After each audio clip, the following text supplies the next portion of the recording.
मला या मतदानच नको, मला मतदानच नको. अरे जो वाईट नजर टाकतो माझ्या माता भगिनींवर त्याचं मतदानच नको. आम्ही जिथं जाईन ना, आम्ही जिथं जाईन धर्माबद्दल बोललो, धर्मातल्या अस्मितेबद्दल बोललो, धर्मातल्या आमच्या प्रथा परंपरांबद्दल बोललो, आमच्या देवधर्मांबद्दल बोललो, देशासाठी बोललो. की खाली हे विकत घेतलेले काही ट्रोलर आहेत, यांना चेक करावं लागेल जरा इथे. यांचा डीएनए चेक करावा लागेल, यांचा डीएनए चेक करावा लागेल. खाली एकाने ट्रोल टाकलं, मी असा जातो माझा नेवा त्याला, तर खाली एकाने मला एक कमेंट टाकली होती.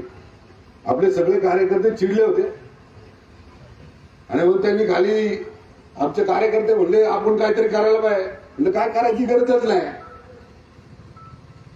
ही अवलादच हायब्रिड आहे, ही अवलादच हायब्रिड आहे. अरे आम्ही आज कळकळीनं बोलतोय, कळकळीनं बोलतोय, याच्या मागची भावना लक्षात घ्या, याच्या मागे आमच्या काय भावना आहेत त्या लक्षात घ्या.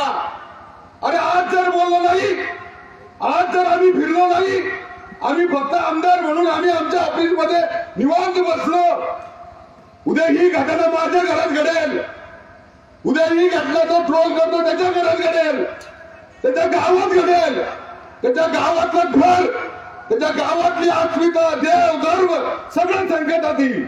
म्हणून आम्ही सगळीकडे भेटतोय. अरे आम्हाला फक्त राजकारण करायचं असतं, निवडून यायचं असतं,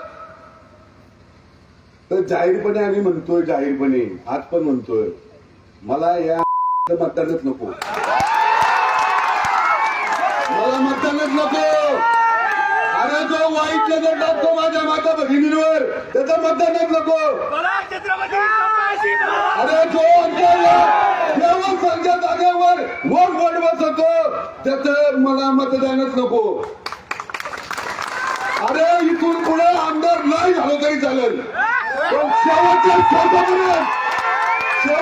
श्वासापर्यंत हिंदू धर्माच्या अस्मितेसाठी, हिंदू धर्माच्या देश धर्मासाठी आम्ही सगळेजण प्रत्येक ठिकाणी जाणार, ही जागृती करणार.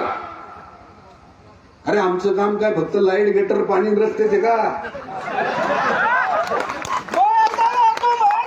आम्ही आमच्या सुविधा केव्हा देऊ, आम्ही आमच्या सुविधा केव्हा देऊ जेव्हा आमच्या धर्मातला प्रत्येक घटक सुरक्षित राहील त्यावेळेस देऊ.